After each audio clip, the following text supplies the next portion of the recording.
Life often surprises you with unexpected events. At 74, I believed I'd seen everything: love, loss, joy, and grief. I thought I was comfortably ensconced within the peaceful, uneventful pace of old age. My days were spent in the peaceful seclusion of my rural house, surrounded by paintings, the gentle hum of my record player, and the distant sound of birdsong. I'd convinced myself that I was content and didn't need anything else from life. But then, Matthew arrived. Matthew is my nephew, my younger sister's kid, and he came to live with me when his life broke apart in ways that were all too familiar: a failing marriage, a career at a halt. He appeared at my door with nothing but a duffel bag, a tired grin, and a disappointed expression in his eyes. I greeted him without hesitation. I had the room, after all, and there wasn't much else going on. At first, his presence provided comfort. He breathed life into my peaceful home in ways I hadn't known I was missing. We ate together, had long chats, and shared true connection. He reminded me of a version of myself that I thought I'd lost long ago: bright, curious, and eternally hopeful. Then, something changed. It started simply with a lingering gaze and a touch that lingered only a second too long. At first, I persuaded myself I was imagining things. He was, after all, my nephew, young enough to be my son, struggling and vulnerable, relying on me for advice. There was no reason to believe there was more to it than that. But late one night, as I sat alone in my studio with a glass of wine, I heard footsteps outside the door. Olivia. His voice was faint and hesitating, as if he didn't know if he should be there. "Come in," I said, laying down my drink and turning to face him. He walked inside, his face lit by the warm glow of the desk lamp. There was something in his eyes that I couldn't quite identify, something that shot shivers down my spine and made my heart race in a manner I hadn't felt in years. "Can we speak?" he inquired, his tone just above a whisper. And with that, the trajectory of my life changed. This is a narrative about choices, the boundaries we set for ourselves, and what happens when we cross them. It's about loneliness, longing, and how quickly our lives can spin out of control when we let our guard down. If you are willing to listen, I will tell you everything, the truth of what happened that night and the nights after. I'll tell you how it all started and how everything went apart. I never anticipated living alone. Daniel, my spouse of over 40 years, was intended to grow old with me in this house. It was our dream, a simple but attractive cottage in the countryside, surrounded by rolling hills and lush gardens. When he died 10 years ago, everything changed. I retreated inside myself. Painting provided relief, as did routine, expected comfort. Every day was the same: coffee in the morning, a walk in the garden, and an hour spent in my studio. My work kept me grounded. Landscapes, still lives, and portraits were all painted with the meticulous precision of someone attempting to make sense of a world that no longer made sense to them. Friends, including my sister Karen, would pay me periodic visits. She'd sit at my kitchen table, sipping tea and telling me about her son, Matt. "Matthew," she'd say, her eyes bright with pride, "he's clever, but he is lost, Olivia. He simply hasn't found out where he fits yet." Matthew was a faraway presence in my life, someone I encountered at family events or learned about via Karen's stories. As a child, he was inquisitive and interested, often asking questions and penning stories in an old notebook. As an adult, he became a successful author, having published 3 books by the age of 30. However, his personal life was less solid. Karen contacted me one day, her voice strained with concern. "Matthew isn't doing well," she claimed. "His marriage has ended, and he is struggling to compose himself. He wants a change of environment, somewhere peaceful, to clear his mind. I had hoped he could remain with you for a long time." I paused. It wasn't that I didn't want to assist, it was simply that I was unsure how to share my space with someone after so many years alone. But Karen sounded quite desperate, and I could not bring myself to say no. "Of course," I told her. "He is welcome here. When Matthew came, I saw how much he had changed. The confident, outgoing young man I recalled was gone, replaced by someone quieter and more introverted. He appeared exhausted, his shoulders stooped, and his eyes darkened with tiredness. He brought only one duffel bag, leaving the rest of his things behind in the city. "Hello, Aunt Olivia," he said, attempting a grin. "Matthew," I answered by pulling him into a hug. "It's nice to see you." His room was ready, a pleasant retreat overlooking the garden.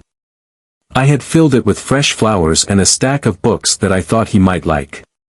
He appeared truly moved by the gesture, thanking me with sincerity that made me feel both grateful and sorry for him. At first, we maintained our distance. He spent the majority of his time in his room, working on his laptop or looking out the window. I gave him space, uncertain how to approach him given his evident state of despair. However, as the days evolved into weeks, we began to establish a routine. I cooked, and he joined me in the kitchen for supper, offering to assist with cutting veggies or setting the table. We'd sit together and dine in companionable quiet, while discussing inconsequential topics like the weather or the current book he was reading. He slowly began to open up. "I feel like I've lost everything," he said one night, his voice filled with anguish. "My marriage and job have both gone. I'm lost." I reached across the table to lay my hand on his. "You have not lost everything, Matthew. You are here, you have a loving family, and you are still young enough to rebuild." He offered me a faint, thankful grin. "Thanks, Aunt Olivia. I'm not sure what I would do without you." Our friendship strengthened over the course of several weeks. We started taking morning walks together, exploring the paths around the hills behind the home. He'd tell me about his childhood, his writing, and the ambitions he used to have but no longer felt confident in achieving. "Matthew, you're quite gifted," I told him on one of our hikes. "You've already achieved so much. Don't give up now." He looked at me with both appreciation and surprise. "You make it seem so simple," he said, "but it's difficult to find the good in yourself when everything seems to be coming apart." I knew his anguish more than he imagined. After Daniel died, I felt much the same way, adrift, ignored, and uncertain of myself without him. But I had found my way back through my work, and I wanted to help Matthew find his path as well. One evening, I invited him to my studio. "This is where I spend most of my time," I explained, referring to the canvases lining the walls. "It's my haven." He moved about the room, intently scrutinizing my work, which astonished me. "These are fantastic," he exclaimed, his voice full of real appreciation. "You've caught so much life." Hearing him say that sparked something in me, a sense of pride I hadn't felt in years. "Thank you," I said quietly. "Art has always helped me make sense of the world." He nodded with a serious gaze. "I believe I need to locate something like that again," he said. "Something that makes me feel whole." It was at these times that I saw a shift in him. He appeared lighter and more present, as if the weight he'd been carrying was beginning to lift. However, something else occurred as a result of this adjustment, something I couldn't quite identify. It was in the way he looked at me. At times, his stare lingering for an extra second, or how he'd reach out to touch my arm when he laughed, his palm warm against my skin. At first, I disregarded it as nothing more than love, a sign of our growing intimacy. But as time passed, I couldn't ignore how it made me feel. We sat on the porch one afternoon, sipping tea and watching the sun sink over the hills. The topic had shifted to Daniel, and I found myself opening up in ways I hadn't with anybody since his death. I explained that he was my best buddy. My voice was laced with grief and love. We built this life together, and losing him felt like losing a part of myself. Matthew leaned over and clasped my hand, his touch mild yet forceful. "You're incredible, Aunt Olivia," he remarked. "I hope you understand that everything you've done and been through has made you far stronger than you think." His words left me speechless. I gazed at him, noticing something in his eyes that set my heart aflutter. I felt a mix of adoration, desire, and something more that I couldn't place. I swiftly took my fingers away, attempting to balance myself. "Thank you, Matthew," I said, attempting a grin. But the moment stayed. We moved, talked, and appeared to fill the space. The friendship we'd formed was still present, but there was an undertone of strain. I became more conscious of him, of the way he moved, spoke, and appeared to occupy the entire space. I told myself it was nothing, that I was overthinking things. But late at night, as I lay in bed looking at the ceiling, I couldn't stop thinking about him and how he made me feel. One evening, when we were cleaning up after dinner, he stopped me in the kitchen. "Can we speak?" he inquired, his voice hesitant. "Of course," I said, turning to face him. He seemed to struggle for words for a brief period. He eventually spoke.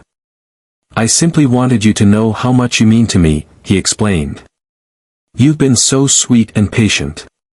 I'm not sure what I would do without you." His remarks were full of emotion, and I felt a knot in my throat. "You do not need to thank me, Matthew. I'm pleased to have you here," but the way he looked at me intently, seeking something, indicated that he had more to say. "Matthew," I began, my voice trailing off. Before I could continue, he moved closer, his fingers brushing against mine. The air between us felt thick. I was charged with something I didn't want to name. The line between us blurred irreversibly. On a calm autumn evening, unnoticed in the familiar regularity of habit, the day had passed uneventfully. Matthew and I had spent the afternoon in the garden, removing the final relics of summer. The air was crisp, full of the earthy aroma of fallen leaves, and the warm light of the setting sun shed a golden shine over everything. As we worked, Matthew appeared more calm than I had seen him in weeks. He laughed readily, his former gloom replaced by a captivating kindness.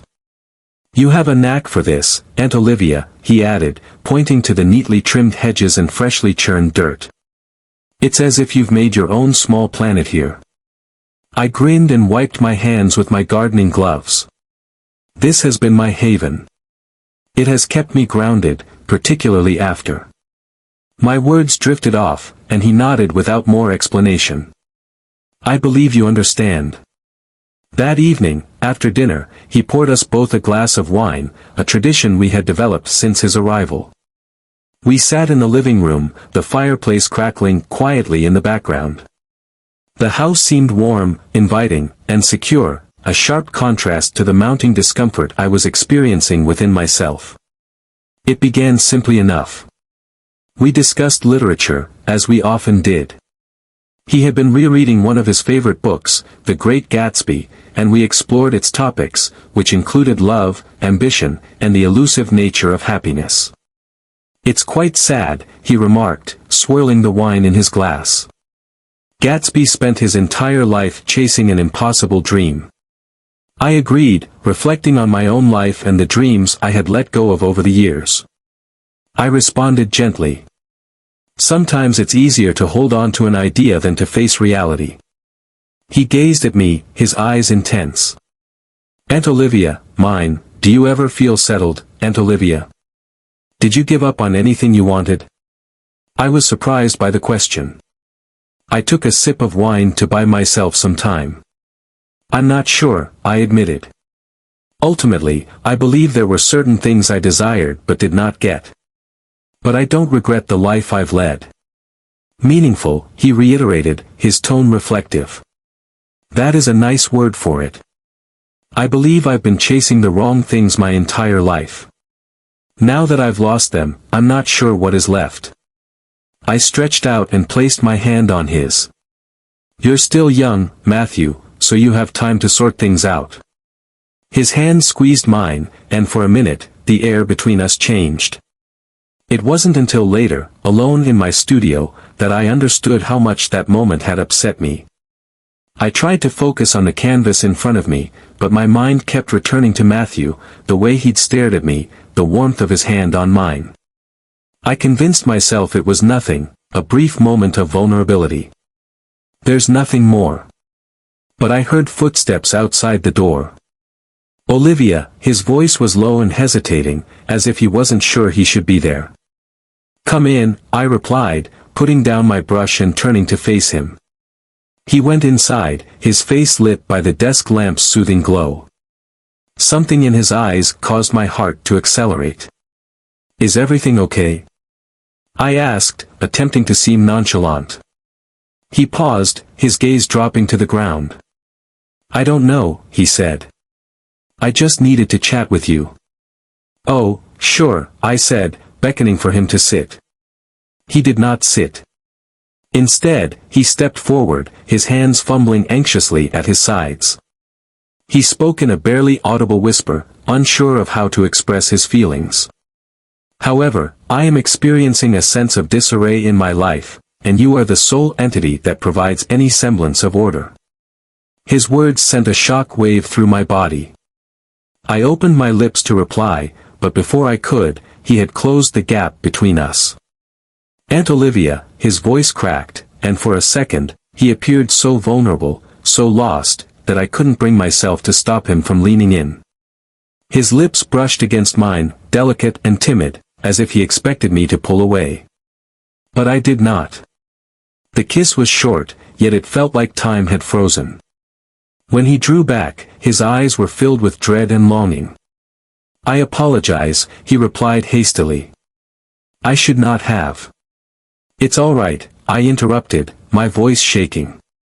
You are going through a lot right now. I understand. But even as I spoke the words, I knew they weren't totally accurate. What had just transpired was not right, and I didn't comprehend it, or the emotions it had triggered in me. He nodded, his shoulders slumping with defeat. I'll go, he replied, turning to leave. Matt, please wait. I didn't know why I stopped him. Perhaps it was because I didn't want him to leave feeling ashamed and regretful. Perhaps it was because a part of me didn't want him to leave at all. He turned back, his face inscrutable. I responded quietly. You are not alone in this. Whatever you are experiencing, we can work it out together. For a time, he just gazed at me, as if debating whether to believe me. Then he nodded, a slight smile forming at the corners of his mouth. He responded with a barely audible whisper. Thank you. The days after were a jumble of emotions. We did not discuss what had transpired, but the tension between us was evident.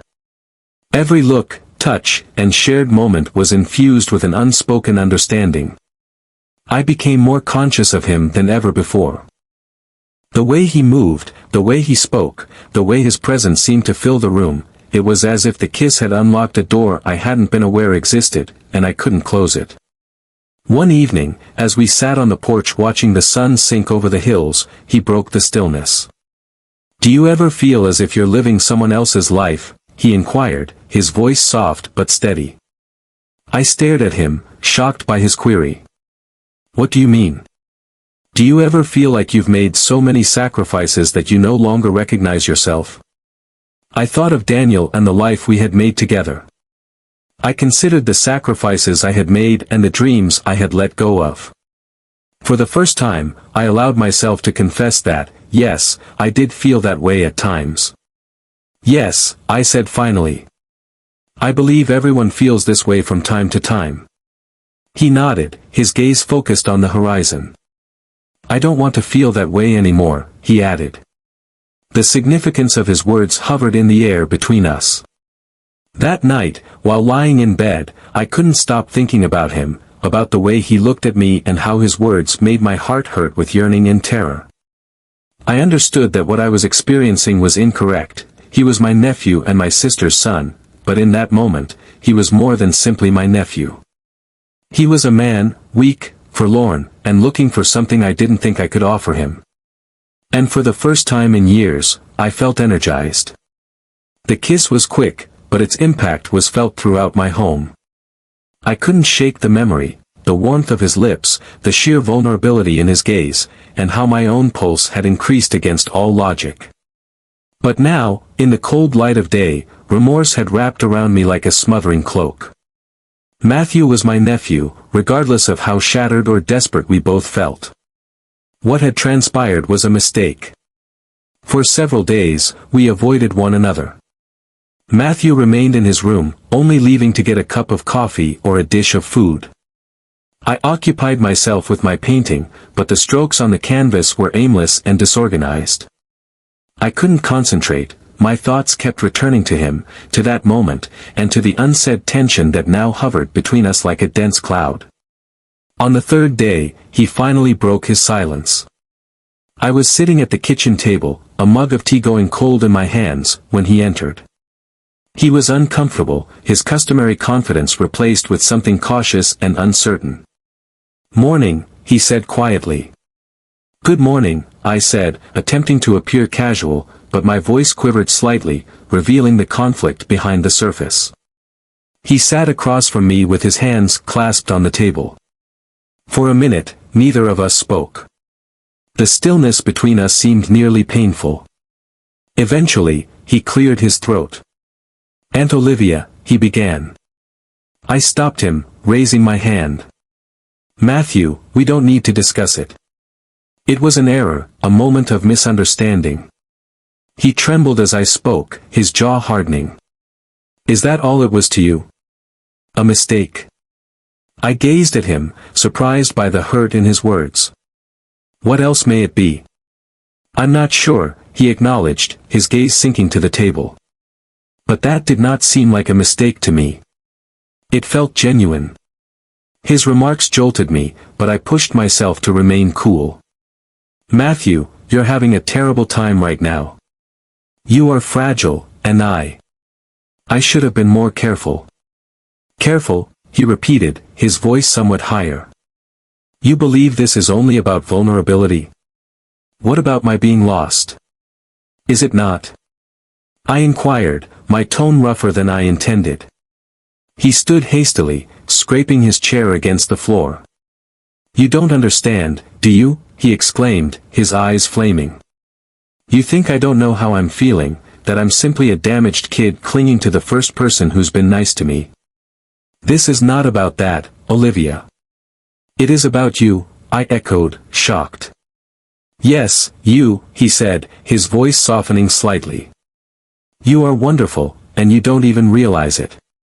You've made a wonderful life for yourself, and you've been really kind and sympathetic to me. You make me feel alive."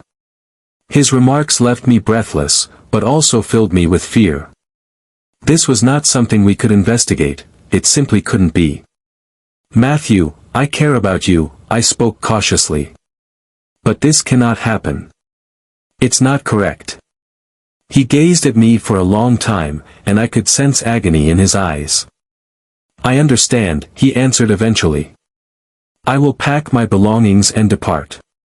"Matthew, you do not have to." "Yes, I do," he stated firmly. "Staying here will make matters worse for both of us." That night, I lay in bed gazing at the ceiling, feeling the weight of his words pushed down on me. Part of me wanted to stop him and tell him to stay, that we could work this out together. But another part of me knew he was correct. The next morning, he was gone. The home seemed uncomfortably empty without him. For weeks, I walked from room to room, unable to break the stillness that seemed to reverberate in his absence. I tried to drown myself in my work, but every canvas I began ended up abandoned, a jumble of colors and lines that led nowhere. I attempted to divert myself with housework, literature, and visits to friends, but nothing helped. I missed him. One afternoon, when I was weeding the garden, my phone rang with a message from Karen. "Matthew is staying with a buddy in the city," it stated. He said that he needed time to straighten himself out. "Thank you for caring after him, Olivia. I'm not sure what he would have done without you." I glanced at the message, my heart aching. If only Karen understood the reality. As the weeks progressed into months, I began to feel a fragile sense of normalcy. I returned to my painting, however, my writing had taken on a darker, more contemplative tone. My friends observed the difference in me but said nothing, understanding that I wasn't ready to discuss it. Then one day, I got a letter. The envelope was simple and had no return address. The calligraphy on the front was obviously Matthew's. I paused briefly before opening it, my hands quivering slightly. Dear Olivia. I hope you are well. I've thought of writing you 100 times, but I never knew what to say. Even today, I am unsure if I am doing the right thing, but I have some things to say and I hope you understand. First, I want to apologize for placing you in an untenable situation, for making everything so complex. I know I crossed a boundary and I will regret it for the rest of my life. But I also want you to know that what I said that night was real. You've provided me with unwavering support, strength, and comfort during moments when I felt overwhelmed. You've reminded me of the type of person I want to be, and I'll always be thankful I started seeing a therapist to attempt to disentangle the mess I've made of my life. It's not easy, but it's the beginning. I've also begun writing again for the first time in years. The words seem to originate from a place of authenticity, rather than a desire to impress or satisfy others. I'm not sure what the future holds, but I hope we may each find serenity in our own way. Olivia, you deserve happiness, please never forget that. Thank you for everything. Matthew. I read the letter again, with tears running down my cheeks. His remarks served as a bittersweet reminder of everything that had transpired and could never be. I carefully folded the letter and stored it in a drawer with other souvenirs from my life. It was a part of my narrative now, one that I would always keep with me. The home no longer seemed empty. It was quiet, but full of memories, both terrible and wonderful. I returned to my painting with fresh purpose, spilling my emotions onto the canvas in ways I'd never done before. And while the pain of what had transpired persisted, I felt comforted knowing that we were each striving to heal, each in our own way. Months passed, and the sharp edges of what had happened began to fade, but the recollection stayed, like vague shadows in the corners of my memory. The days became shorter as fall transitioned into winter.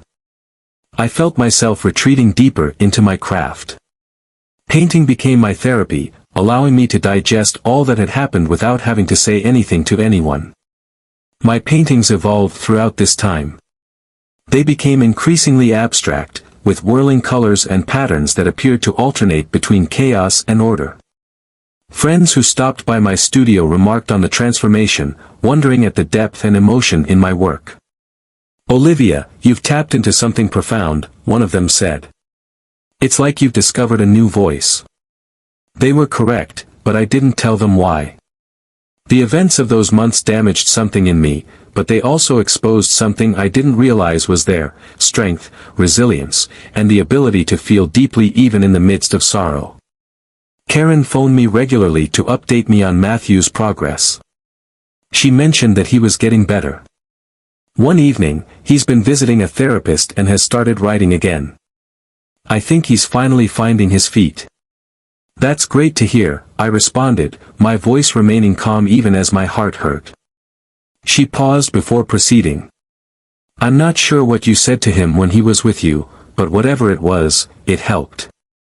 He is different today, stronger. I had no idea how to reply to that. The fact was, I wasn't sure if I'd helped or injured him more. Winter was hard that year, with snow covering the landscape and ice forming on the windows. The home felt colder than normal, but I couldn't tell if it was due to the house or my own residual sensation of emptiness. One especially frigid morning, while sipping tea by the fire, I got a parcel in the mail. It was from Matthew. I gently opened it, my hands shaking slightly. Inside was a book, a first edition of The Great Gatsby, one of the classics we discussed much throughout his visit. A message was tucked inside the front cover. Olivia, I saw this and thought of you. Thank you for everything. Thank you for your compassion, patience, and knowledge. You mean more to me than I can express in words. Take care of yourself. Math. I grasped the book and ran my fingertips over the weathered cover. The simple act of touching the weathered cover filled me with tears. For the first time in months, I felt a feeling of completion, a little but crucial step towards healing. The days grew longer again, and spring brought a sense of regeneration. The garden sprang back to life, the flowers bloomed in brilliant hues, echoing the feelings I had expressed in my paintings. I started getting out more, interacting with friends, and going to local art events. My art was highly accepted, and I even sold a few items, something I hadn't done in years. It was amazing to share my art with people and have it speak for me in ways I couldn't. Karen called one day when I was working in the garden with some news. "Matthew is releasing a new book," she expressed with delight over the phone. "It will be released this summer, and he claims it is the finest work he has ever written." "That's fantastic," I responded, sincerely pleased for him. "He wanted me to inform you," she explained. "He mentioned you were the one who helped him get back into writing." I didn't know how to react. Part of me felt a burst of pride, while another felt the usual sting of grief. Summertime brought a bustle of activities. Karen invited me to the city to launch Matthew's book, but I rejected it. I wasn't ready to face him yet, especially in person. Instead, I mailed him a letter, brief but sincere. "Matthew, I'm really proud of you. Congratulations on your new book. I am confident it will be as great as you are. Take care of yourself. Olivia." I sent it without anticipating a response, but a few weeks later, I received another delivery. This time around, it was an autographed copy of his book. The inscription read, "To Olivia, for showing me the way back to myself." The words brought a knot to my throat, but they also gave me a sense of calm. Life proceeded as it always does. The memories of those months with Matthew stayed with me, but they no longer seemed like a burden. Instead, they became part of my tale, a reminder of the intricacies of love, loneliness, and our decisions. I began to consider the event as a learning opportunity rather than a mistake. It forced me to address aspects of myself that I had not wanted to face, the depths of my loneliness, the desire for connection, and the resilience I didn't realize I possessed. And while it hurt, it also healed me in unexpected ways. One evening, as I sat on the porch watching the sunset over the hills, I thought about Matthew and wondered how he was doing. I envisioned him seated at his desk, a pen in hand, pouring his ideas onto the page with the same intensity and passion that he had always had. I hoped he was pleased, and for the first time in a long time, I realized I was also glad. That summer, the garden was in full flower, bursting with hues and smells that seemed to celebrate the beauty of life itself. As I strolled among the flowers, I felt a sense of fulfillment that had escaped me for so long. Life is complex and unexpected, full of both joy and grief, love and loss. But it's also beautiful, and I'd learned to accept everything, good, horrible, and in between. As the sun fell below the horizon, it bathed the garden in a warm golden light. I grinned to myself, knowing I was right where I needed to be.